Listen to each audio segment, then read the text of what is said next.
This is Christopher Sernaque, hosting episode 13 of season 2 of the Current Topics in Science podcast. This podcast will address breaking scientific news in light of the origins debate and host interviews with scientists. This podcast is available on the following platforms: iTunes, Stitcher, Google Podcast, Spotify, and iHeartRadio. Video recordings of the podcast will be uploaded to YouTube. Enjoy the podcast.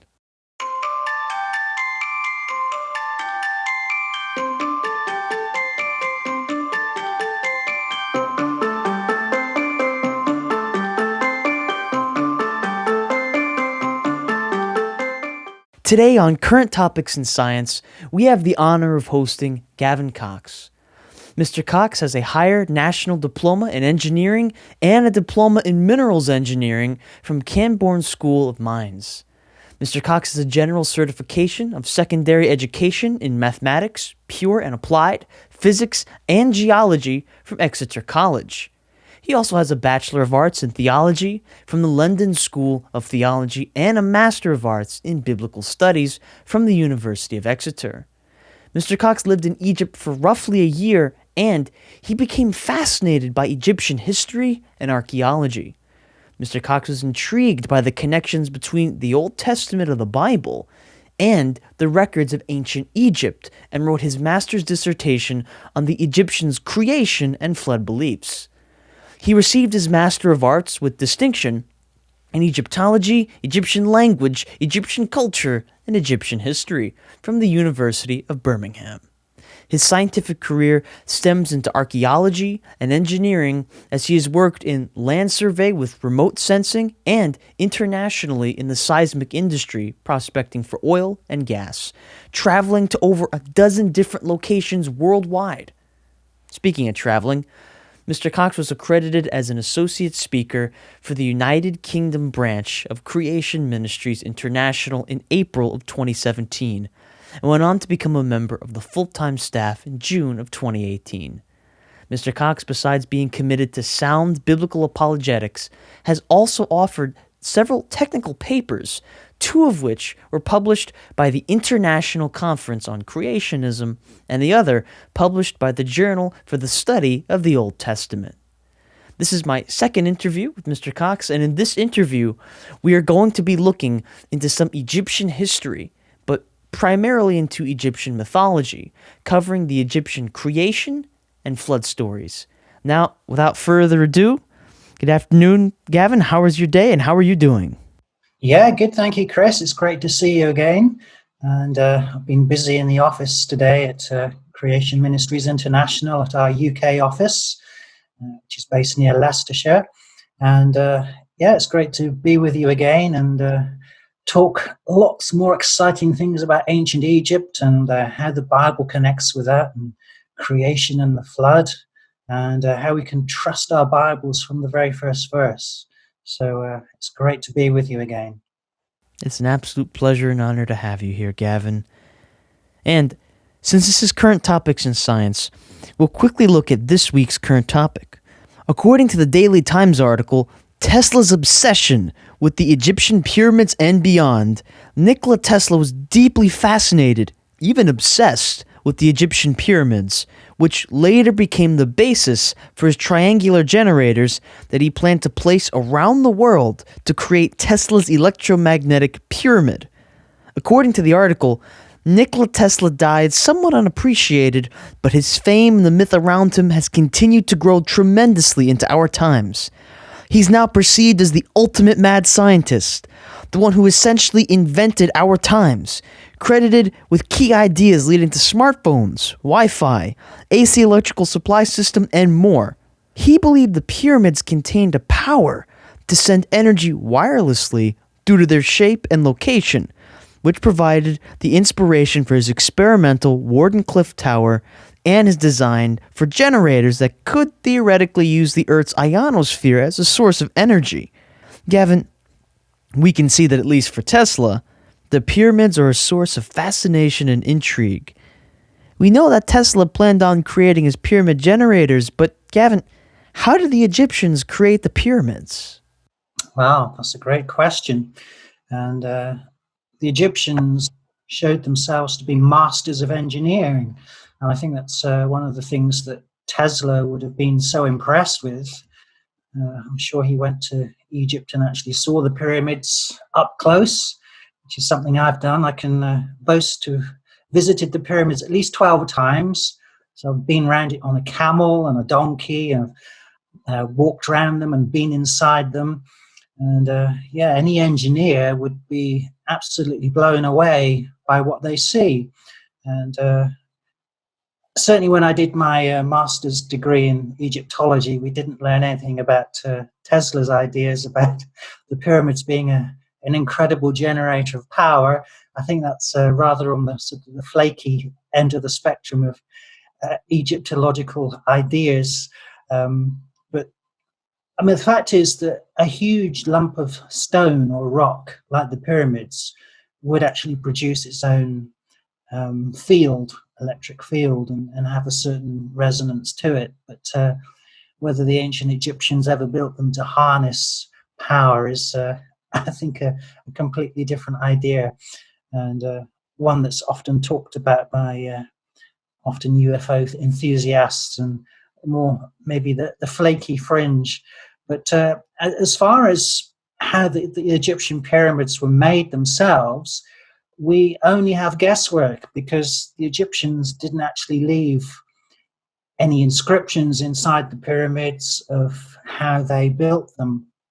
But some papyrus were actually discovered that gives us some clues as to how at least materials were brought to the pyramids. If you go to the pyramids now, they're basically stuck on the outside of Cairo, the city, and quite away from the Nile River. But when they were built, well over 2,000 years before Christ, possibly even older if you believe the secular archaeologists, but I don't believe their dates, because they're based on radiocarbon dating and Manethos dating. So we probably need to hold those dates very loosely. But with these papyrus that were discovered, it was thought that they built temporary canals from the main Nile River, which in those days flowed a lot closer to the pyramids. And they built temporary canals right up to the bases of the pyramids, where they could float in blocks that were cut downstream from the nearby quarry, or probably floated the big granite blocks themselves that go into making the king's sarcophagus and the king's upper chambers from Aswan. And so it was thought that they were actually floated right to the base of the pyramid, where they were probably dressed by stonemasons and could have been dragged to the locations that they were required when they were building the pyramids. But there's been lots of theories proposed as to how the pyramids could have been created. And actually we have someone called Trevor Harris, who wrote an article for our Journal of Creation back in 2010. How did they build the Great Pyramid? And he dispels with the idea that the Egyptians used a huge, great big ramp. And in fact, single ramp proposals for building the pyramids end up having more material in the ramp itself than in the Great Pyramid. So that has to be dispelled with. But his idea is to have a much smaller ramp, maybe up to half the height of the pyramid. And then from there on, it's the blocks are taken into place. But I think the most impressive theory that's been produced so far was by a French architect called Jean-Pierre Houdin, and he visualized his theory of how the ancient Egyptian built the Great Pyramid of Cheops from a purely engineering and architectural perspective. And he spent years actually building this three-dimensional model of the Great Pyramid. as an internal spiral ramp. And he actually produced this ramp in his computer, and it means that the Egyptians could drag up blocks, probably on wooden rollers, on wooden ramps, and up a 7-degree ramp. Any steeper than that, it becomes very difficult. But this ramp actually ran along the inside, and then they would have rooms on the corners of the pyramid where they could have a crane and actually lift the block around 90 degrees, and then they could go up the next side of the pyramid. And he was able to visualize that his spiral ramp didn't actually interfere with any of the other structures and hidden rooms and corridors inside the pyramid. But the really amazing discovery was when they did a survey of the pyramid's volume using gravimetrics, and that's a clever piece of kit that surveyors can use to actually determine differences in gravity. And so if you've got a void, that's going to have a lot less gravity, producing a lot less gravitational field than solid rock will. So this piece of gravimetric surveying equipment can actually detect when there are voids behind the rock. And he actually discovered that there was a spiral void inside the pyramid. And so his theory seems to be vindicated by the data.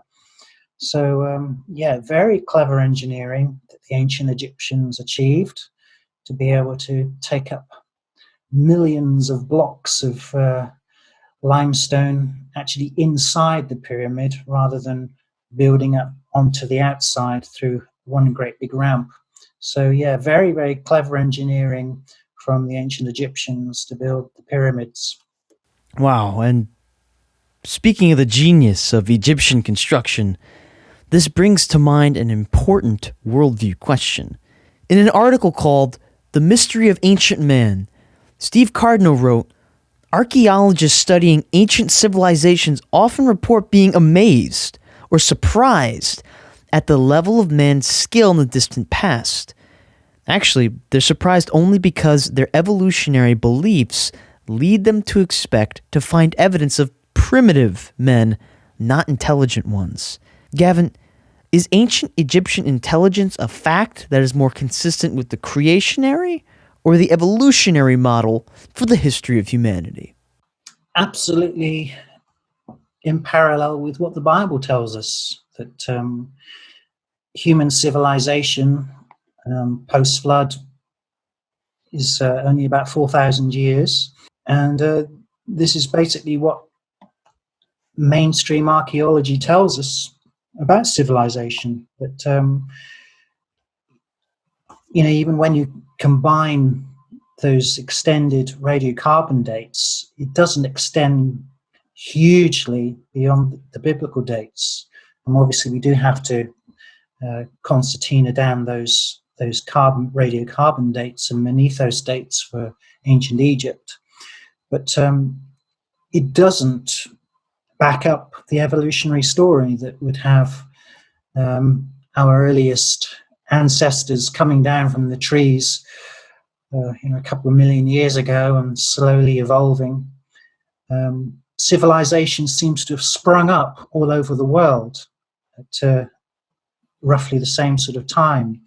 And when it does, you get tremendous architectural feats like the pyramids, which until very recently, the accuracy of the surveying involved in the pyramids could have only have been emulated by today's engineers. And so, the pyramids themselves, they speak of the intellect and the ability of mankind to be able to produce these engineering marvels.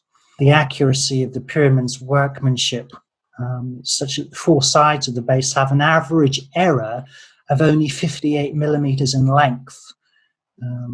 When you consider that it's such a huge length anyway, it's about 137 meters high, and it's horizontal and flat to within plus or minus 15 millimeters.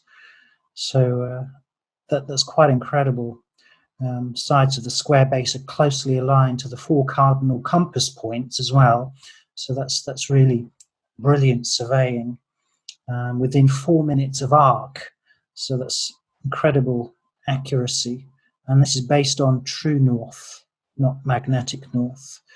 And the base was finished to within a mean corner error of only 12 seconds of arc. So as I said, these are only rivaled by today's ability to survey with modern technology. And it was archaeologists and Egyptologists have reckoned that they got such accurate measurements by actually doing a plan on the ground of the same scale as the pyramid itself. So they actually drew it out on the ground to the same scale rather than trying to work from paper like architects do today. So they did a massive plan on the ground. So in that way, they didn't lose their accuracy in their plans. So that's just an interesting extra for the viewers to think about there. And so, as we just saw in the last question, the creation and the evolutionary model have different perspectives on the history of mankind. In an article called Egyptian History and the Biblical Record, A Perfect Match, Daniel Anderson writes, an emerging pool of scholars representing diverse backgrounds has been openly calling for a drastic reduction in Egyptian chronology. Such a reduction would serve to line up the historical and archaeological records of Egypt and the Old Testament. Surprisingly, there's a substantial amount of evidence to warrant a significant reduction of Egyptian history. And by doing so, the reliability of Genesis, Exodus, and the entire Old Testament will have to be reconsidered as a viable source of historical truth. Gavin, in our last interview, we covered how the Bible's timeline is not negated by Egyptian history. Now, as I said in the intro, we're going to be looking at the Egyptian creation and flood myths. So Gavin, at this time, may you please give our listeners a basic outline of the Egyptian creation beliefs? So when it comes to ancient Egypt and creation and flood myths, I particularly find this very interesting, and I actually did my master's degree thesis on this, and looking at creation myths in ancient Egypt. And I found that there are some really fascinating parallels with Genesis. Now, Genesis tells us that Noah had 3 sons, Ham, Shem, and Japheth.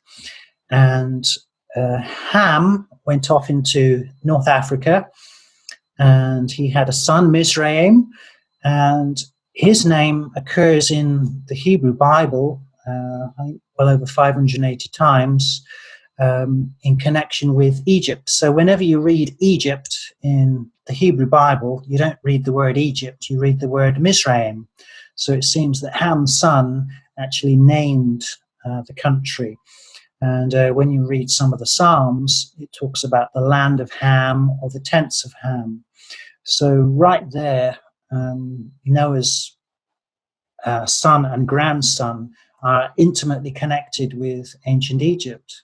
So that being the case, you would expect Ham to have taken with him into Egypt his knowledge of the pre-flood world and the flood and the post-flood world into ancient Egypt with him. And he would have known about creation and Adam and Eve and that whole 1500 approximately year period between creation and the flood, probably from accounts handed down from Adam and Eve and their children down the generations to Noah, which he would have taken with him on board the ark. And so Noah would have told his sons all about the creation and the fall, and they would have probably read those accounts themselves. So they would have taken that knowledge with them after Babel. So remember that after the flood, human civilization built up again for maybe 150 years, who knows, until the time of Babel. And after the Babel incident, when God came down to confuse the languages, the different tribes and families were scattered across the face of the earth, and they took with them their understanding and knowledge, including their understanding of creation and the flood. So Ham and his tribe would have gone into North Africa and populated those areas. Mizraim and Ham probably started the Egyptian Empire. Between them, they were the first pharaohs, and they had with them a knowledge of creation and the flood. And so when we look at the mythology of ancient Egypt, there's some really fascinating parallels between Genesis and creation and the flood. And I looked at this in my master's dissertation. And so I asked the question, well, Noah was a family of 8. Noah and his Mrs. Noah, and Ham and Mrs. Ham, and Shem and Mrs. Shem, and Japheth and Mrs. Japheth, family of 8. Is there a family of 8 or 4 couples in ancient Egypt connected to the idea of the flood? And Egyptologists will tell you, yes, there is. And we know them by the Greek name, the Ogdod or the Ogdoad, depending on how you pronounce it. But the Egyptians themselves, they had the name 8 is Khumnu. That's approximately how Egyptologists would think that name would be pronounced, Khumnu, and that means 8. And so in ancient Egyptian, what we call cosmology, that's ideas about creation, and cosmogony, that's ideas about the origins of the gods themselves and creation. But they also have another cosmogony, which is very similar, with the primeval mound coming up out of the water. And only one god steps onto that, and that's the god called Amun. And he starts self-generating, if you like, 2 children, and they produce 9 gods from natural procreation. And this sounds a lot like Adam at creation. And there is also a 4th creation belief, and that's based in Elephantine at Aswan. That's 870 kilometers south of Cairo. And they worshipped a god called Khnum. And Khnum was believed to have created humanity on his potter's wheel. So there are a number of different inscriptions on temple walls where you can see Khnum with a potter's wheel, and he's forming a human or a child out of clay. So immediately we think in our minds back to Genesis chapter 2, where God created Adam out of the clay. And some really interesting things about the meaning of Adam in Hebrew is that when you compare his name with the Hebrew for ground or earth, it's Adamah, and his name is Adam, and also means man or mankind. And I looked at the ancient Egyptian names, and there are lots of names that are phonetically very similar to the name Adam. And what you have to remember is that the letter T and D is transposable in ancient Egyptian, so they can be swapped around.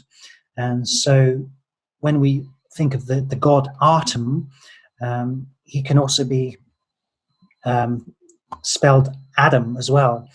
Egyptologists, we don't know what the vowels were in hieroglyphic inscriptions. So for E's, it's usually transliterated as an E.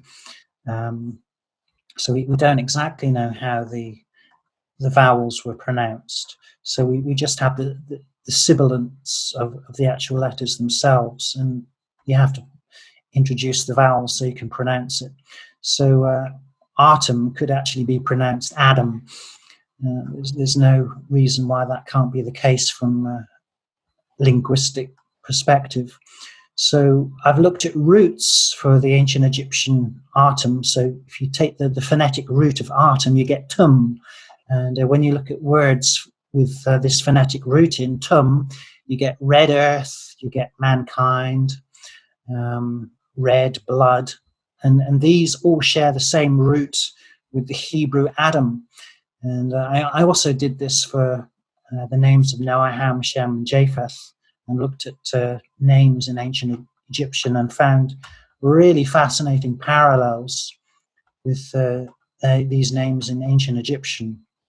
And so it seems that all this memory was taken by Ham with him into ancient Egypt. And so there's a number of other things that connect this god Atum with Adam. There are a number of inscriptions of Atum, and he's killing a snake by a tree. And this tree is called the Ished tree, and it's connected with wisdom and knowledge in ancient Egyptian. And there's a number of inscriptions where the king's reign lengths are fixed by Atum and Thoth writing on the leaves of the Ished tree. And so this Ished tree is connected with wisdom and length of life and knowledge. And I've also found that when you compare a particular spelling of Ished tree, which is Ishdet, there's one particular very old spelling that occurs in the pyramid texts, which go right back to the 5th dynasty. When you compare Ishdet with the Hebrew for tree of knowledge, which is Ishedet, or something like that, they're very phonetically very similar. And so I find the whole connections there very, very fascinating, that Ham knew about Adam and Eve and about the fall, and he took all of that knowledge with him into ancient Egypt. In the last question, we explored Egyptian creation ideas. Now, let's explore the Egyptian flood ideas. According to mythencyclopedia.com, although the details of the stories differ, flood myths from around the world have many similarities.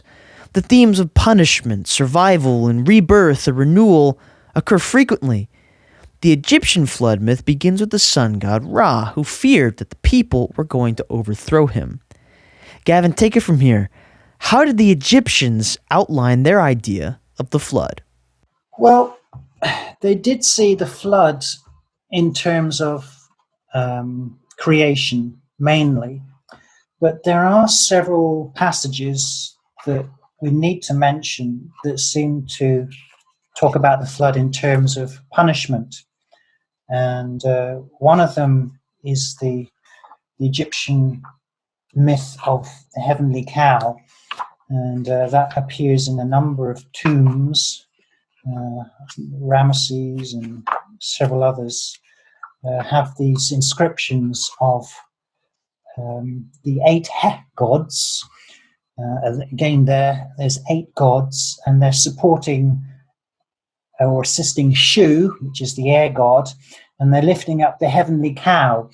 And this cow represents the sky, and actually on her underside are depictions of the stars.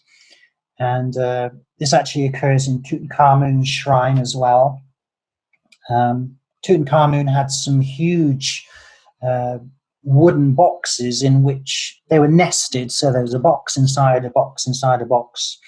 And there was a number of these, and inside the inner one was his sarcophagus. But the biggest one on the outside had this depiction of the heavenly cow. And the cow was called Mehet Weheret, which means great flood. And so the idea is that the 8 Het gods, which is just like the 8 of the Ogdode, are actually supporting the cow so that she doesn't sit down. And so if the cow sat down, that meant that everything returned to oblivion, which is the idea of the flood again. This is the Egyptian creation idea, that the creation was brought out of oblivion, or the flood. And so within the actual myth of the heavenly cow, the gods become angry at mankind, and send out a flood of sorts to destroy mankind. And there's a heavenly conflab, if you like, and the god Nu, who is the chief god of the Ogdoad, is addressed and asked what should be done about mankind.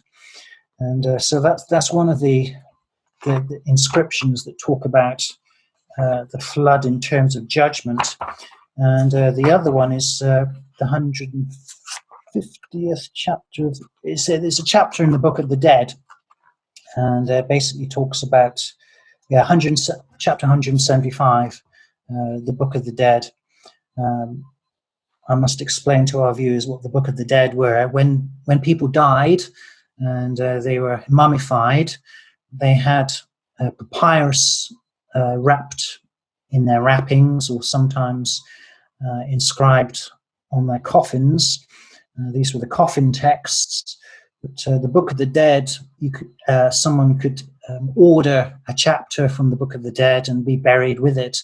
And there are often spells to keep them protected in the afterlife. And they were eventually put together in chapters. And the 100th chapter of the Book of the Dead talks about the flood. And in this particular chapter, it describes the land will turn back into none as a floodwater as its original condition. And it's very clearly describing how God would judge the whole world. It starts off by saying they've caused harm to the hidden, that's mankind. I am not among those who cause harm to their hidden things. So that there's a complaint, if you like, that mankind has sinned and rebelled, just like in the flood of the divine cow. And I can read you some lines out of Book of the Dead. And this was from Stephen Quirk's translation in 2013. So it's quite an up-to-date translation. It's talking to Thoth. O Thoth, what is to happen with the children of Nut? They've made tumult, they've raised strife, they've done evil, they've formed rebellion, they've caused slaughter. So you can see that there's a divine complaint here. Mankind has rebelled against the Creator, and the result is this. And there's the flood hero. And here in lines 13, says, you shall not see evil, you shall not suffer. And in line 14, it says, their years are limited. And so there's some real fascinating parallels with Genesis and the flood record, where it says that mankind, his history would be limited. Their years are limited, their months are closing in. And I shall indeed destroy all I made, and this land shall turn into none as a floodwater, as its original condition. So, looking at the context of that 175th chapter of the Book of the Dead, the flood is very much seen in terms of a judgment, and it would destroy all things. So, the Egyptians thought in terms of the flood as a creation event, and even in Genesis, those chapters that describe the flood, you can think of the flood in terms of a recreation event. And the whole earth was cleansed of the old world, and at the end of the flood, the new world was started. And so we can sort of conflate those theological ideas. And the ancient Egyptians thought of the flood as, in both terms, as creation and a destructive judgment effect. And so when you start to look at all these ancient inscriptions and the pyramid texts and the Book of the Dead and the coffin texts, and there are a number of other inscriptions written in temples and tombs, and you can draw all these together and see the parallels. One thing we got to remember is the ancient Egyptians didn't have a unified book like we do, like the Bible, that talks about creation and the next chapter the fall, and then the next chapter the all the ancient history up to the flood, all in chronological unified order. So the ancient Egyptians didn't have a one single book like that. So all their theologies are scattered through ancient Egypt, in different temples and in different literature. So starting with the 5th dynasty pyramid texts, they're the most ancient corpus of texts that mankind knows. And you get the name, the Ogdode in there, you get the name of Atum in there. So these names and these ideas of creation and the flood go right back to the earliest texts, which is basically what I predicted in my Journal of Creation article, that because this is ancient history, you would see it right there at the most ancient texts, and which is exactly what you see, which is consistent with Ham taking all that knowledge with him. It would have been right there, ready to go, and not there in much later texts, but right there at the beginning. So we can be confident that God's word is true from the very beginning, and there's a lot of parallels, and what we see in ancient history really backs up the Bible, and that it wasn't made up from later history.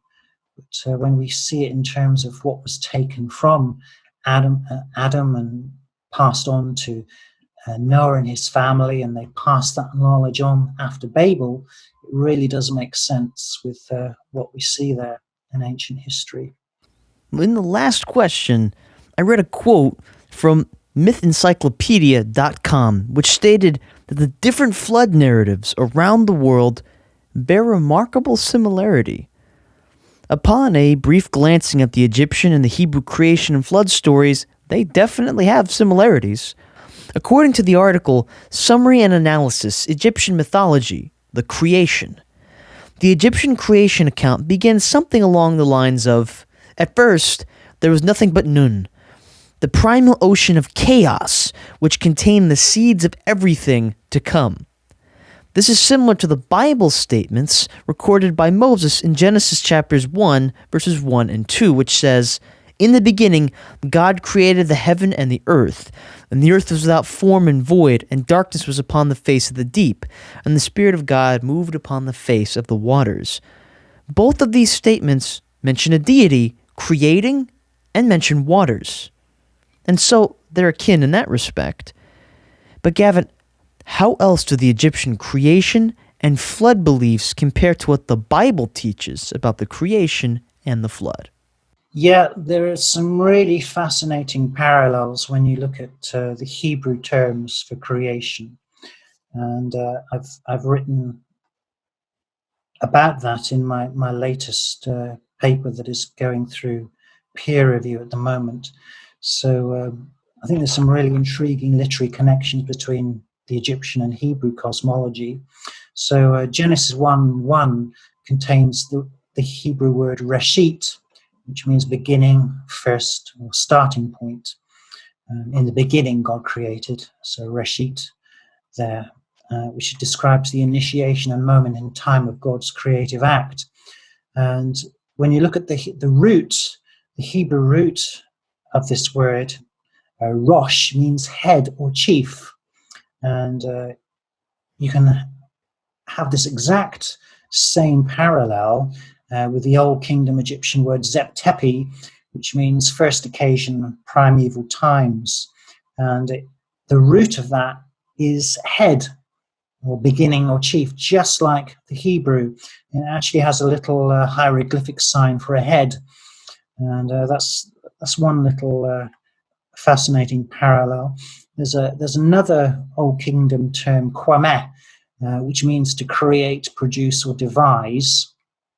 And the Egyptian root for that word means to hammer out of metal.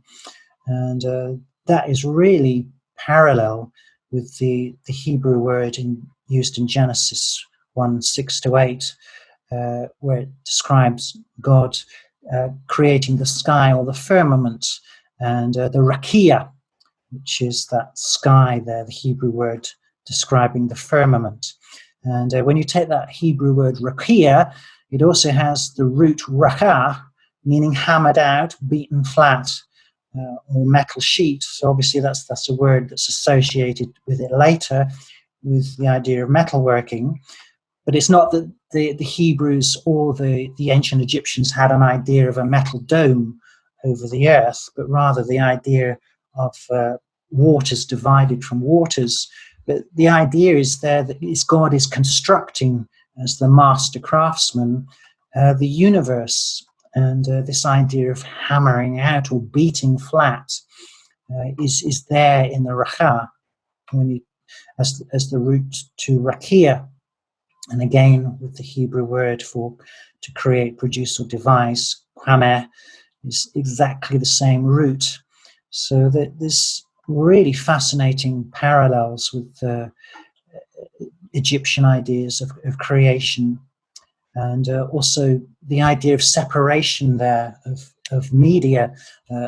Genesis talks about God separating the waters from the waters above, from the waters below. And that whole idea of separation is very integral to ideas of Egyptian creation. So the coffin text talks about Atum's mode of creating the cosmos, and it talks about separating Geb, which is the earth god, from Nut, the sky god. So everything is seen in terms of divinities, pantheism there. The earth is made into a god, but there again we have separation. And this idea of separating is very central to ideas of creation in ancient Egyptian. And when we consider that, say, the Babylonian ideas of creation involve warfare between Marduk, and he takes the great sea monster and cuts her in half and creates the sky out of one half and the earth out of another half, and then creates mankind out of its blood. It's completely different to the ideas in Genesis there. So the ideas of creation in ancient Egypt are far more parallel to the biblical concepts than anything we get in the ancient Near East, like Babylon or Sumer.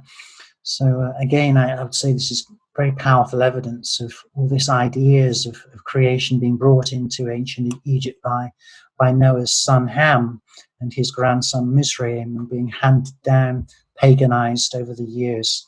But we can see the parallels and the similarity in thought. So that's just some of the things I've written about in my next journal article, which hopefully will be published soon. Now that we've just compared the Bible's creation and flood accounts with the Egyptians, let's take a look at how these beliefs arose in the first place.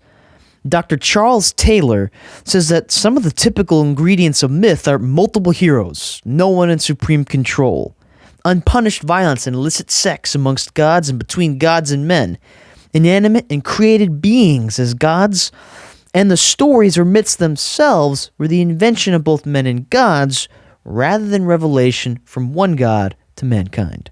Dr. Taylor goes on to compare history and myths, saying, history, on the other hand, or to be more specific, the language of history, is a matter of fact and uses a recognizable style. It is unified. You can't invent real history. You can create a myth based on history. Unknown to most people, history has to happen before myth can arise. Even children learn to take things seriously before they invent stories in the true sense of invention. So the question is begged, Gavin, are Egyptian, as well as other ancient cultures, creation and flood beliefs derived from the accounts in the book of Genesis? No, I wouldn't say they're derived from it. I think the best way to think of it is that they're corrupted accounts taken by Ham, Shem, Japheth, and distributed around the world after Babel. But particularly the ancient Egyptian creation beliefs have some really fascinating parallels.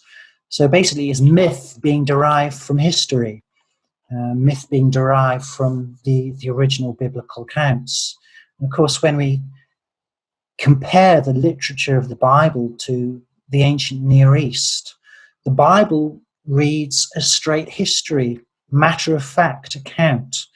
And I think I mentioned last time that the actual Hebrew demands that we read it as a narrative with what's called the Vav consecutive construction in the Hebrew grammar there, where the Yod and the Vav is attached to nouns and verbs, which makes you read it as a consecutive account. And within the English translation, Vav consecutive would mean and this or and that happened, and so forth. So that only occurs in narrative, biblical narrative, and doesn't occur in biblical Hebrew. And so both the creation accounts and the flood accounts are written in straightforward, plain reading history, the same genre, the same narrative as the Abraham cycle or the Moses or the Joshua accounts or the Egyptian Exodus. These are all understood by scholars as straightforward history. But when you compare that with the Egyptian accounts, they are very crude, very mythological when you read them. And there's really no comparison when you read these Egyptian accounts. They read like myth. They read like poetry. They don't have any sense of reality to them. But the biblical accounts do read as straightforward, plain history. And so all of those accounts that we see in the ancient Near East, Babylonia, Sumeria, ancient Egypt, they are all corrupted versions of what was originally handed on from Noah to his family, and then on from Babylon after the Babel dispersion.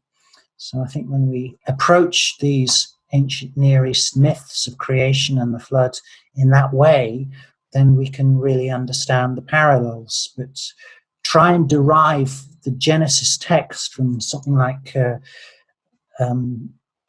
the Babylonian accounts or the Egyptian, and it just doesn't work. You can't derive history from myth, but myth can be derived from history. And so it only works if we start with Genesis as real history. And the Babylonian accounts like Enuma Elish, they just read as myth, gods battling each other and killing each other, and it's kind of like ridiculous notions, paganized ideas, whereas the Bible reads as plain narrative history. So, Gavin, we've come to our final question. The 17th chapter of Acts chronicles some of the Apostle Paul's evangelistic endeavors. Paul said, "For in him, God, we live and move and have our being. As certain also of your own poets have said, for we are also his offspring." Here we find Paul speaking to the Athenians at Mars Hill, where the highest court in Greece for civil, criminal, and religious matters was gathered, and he's quoting an astronomical poem of Aratus, a Greek countryman of the apostle and his predecessor by about 3 centuries. Gavin, how can we use the above information, the idea that ancient cultures obtained their myths based off of the real history in the Bible in evangelism, like the Apostle Paul did with Greek poets in Acts 17?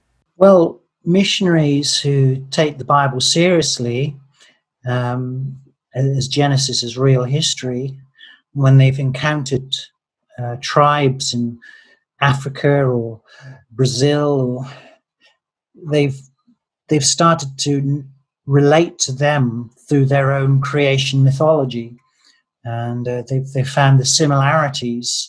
And starting from there, they've started at Genesis, and they've related to them that this is how mankind started. God created him perfect, and man fell.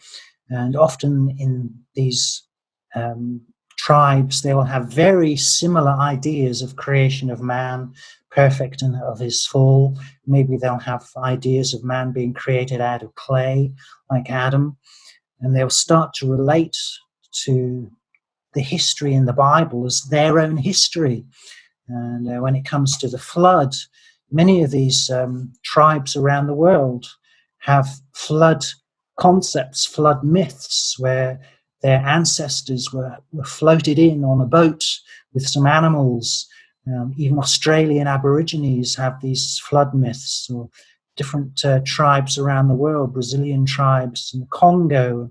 There are so many different examples of ancient tribes, mythology and creation accounts that have creation and the flood that are very parallel to Egypt and can't be explained in terms of missionaries bringing this in. It was already there when the missionary arrived, and they discovered this and were able to relate Genesis as history to them. And when they can see that, yes, this is my story as well, and it describes my sinful nature before God, and that I'm a fallen being, and actually this book also has the answer to my state before God, that I can be forgiven and redeemed because God sent his Savior to rescue me from the effects of the fall.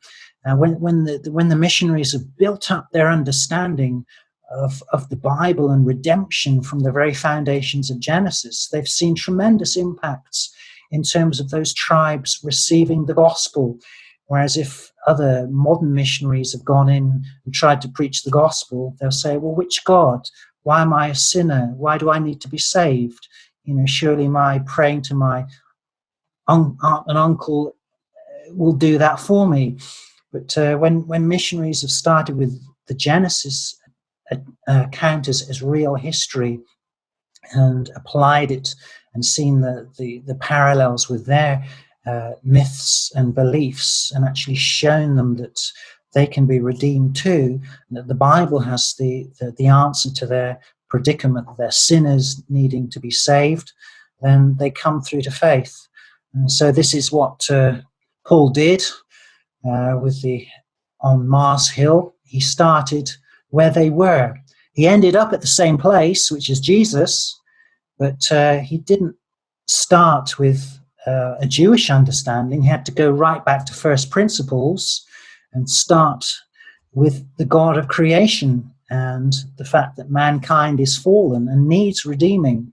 And it's not just tribes, ancient tribes today, that we need to bear this in mind with. When we share the gospel, we're sharing the gospel typically with a person who is a pagan. They don't have that Judeo-Christian foundation to their thinking anymore. So when we say, God loves you, I think, well, what is God? Why does God love me? Why do I need saving? What is sin? So we need to start with foundational issues, which is why creation evangelism is really the cutting edge of evangelism, which is why I'm so enthusiastic, which is why you're doing these shows, that it really gets to people at the foundational levels and demonstrates to them why they need saving. Who is God? Who am I before God? And when you start with Genesis as the foundation to the gospel, then salvation makes sense. A gospel without the Genesis foundations is literally taking a potted plant and cutting the roots off. You're not going to have a plant that's going to grow. But when you plant it in the firm soil of Genesis, then the gospel actually makes sense. Jesus Christ is our last Adam. He came to save us from the fall and the effects of the first Adam, our forefather, that we need salvation. And we're looking forward to a new creation, the original perfect creation that was marred by the fall, spoiled by sin, will one day be restored, and we can look forward to salvation, being with God forever in a restored Eden that will never be destroyed by sin again. And this is the hope of the gospel, and it only makes sense when you start with the foundation of Genesis. And this is who we are as Creation Ministries International. We're not just about the science, we're not just about ancient history, but we're about rooting that in Genesis, the Bible. The Bible is the history book of the universe. It is God's revelation to mankind as to how his relationship with his creator can be restored. And when we start with Genesis, then the gospel is powerful and it saves people's lives. So thanks, Chris. Amen. You're welcome. And Gavin, thank you very much for your time. It was an absolute joy. And to our listeners, thank you very much for taking the time to learn with us on current topics in science, where scientific discoveries are examined in light of the origins issue. You can find Gavin's articles for Creation Ministries International and his other technical papers in the link in the description. Please share and subscribe to the Current Topics in Science podcast. It's available on iTunes, Stitcher, Google Podcasts, Spotify, and iHeartRadio. Thanks again for listening, and remember, the truth saves.